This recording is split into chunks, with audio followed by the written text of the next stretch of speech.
Welcome to Easy Learning.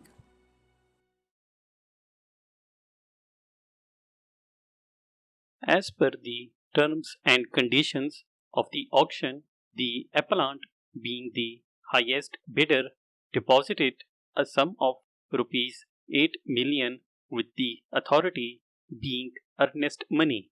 The authority also acknowledged the receipt of rupees 8 million, accepted the appellant's bid, and directed the appellant to deposit the remaining within specified time. However, as there was a general recession in the industry, the appellant and persons similarly placed made representations for extending the time for payment of the remaining amount. The authority set up a high powered committee to look into these representations. The said committee recommended granting the extension of time to bidders for depositing the remaining amount. Another high powered committee was also set up by the authority in order to find out whether further time should be given to the appellant and persons similarly situate to the appellant. The second high powered committee recommended that the time for payment be extended and specifically mentioned the appellant's name as a person who should be given more time to pay the balance amount.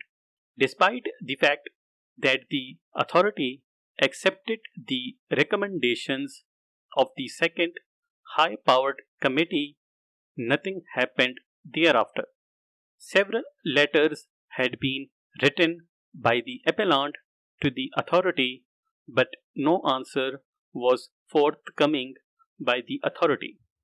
The appellant then filed a suit for specific performance and, in the alternative, for recovery of damages and recovery of the earnest amount of rupees 8 million.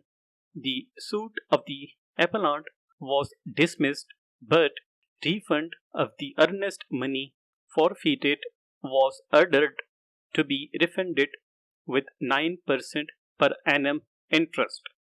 In my considered view, it is not open for defendant number 1 to state that while it recommended the case of other similarly situated parties and obtained permission for grant of extension of time, a different parameter was required to be followed. It may be mentioned at the cost of repetition that the plaintiff was a party which volunteered to pay interest, unlike some of the other parties.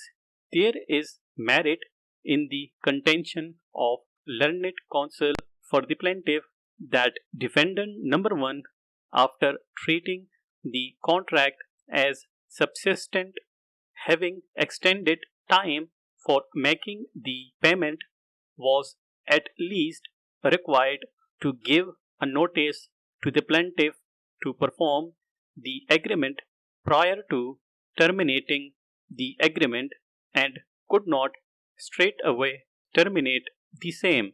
It is clearly a case where there has been waiver of the time being essence of the contract by conduct of the parties, and thus defendant number 1 was required to give notice on the day appointed for completion of the contract, failing which only termination could take place.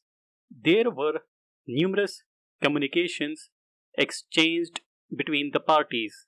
The recommendations of the two high powered committees constituted by defendant number 1 made its recommendations, which were accepted by defendant number 1.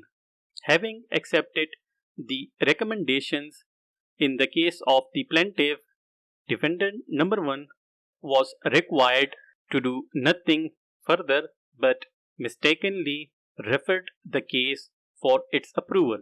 Full stop.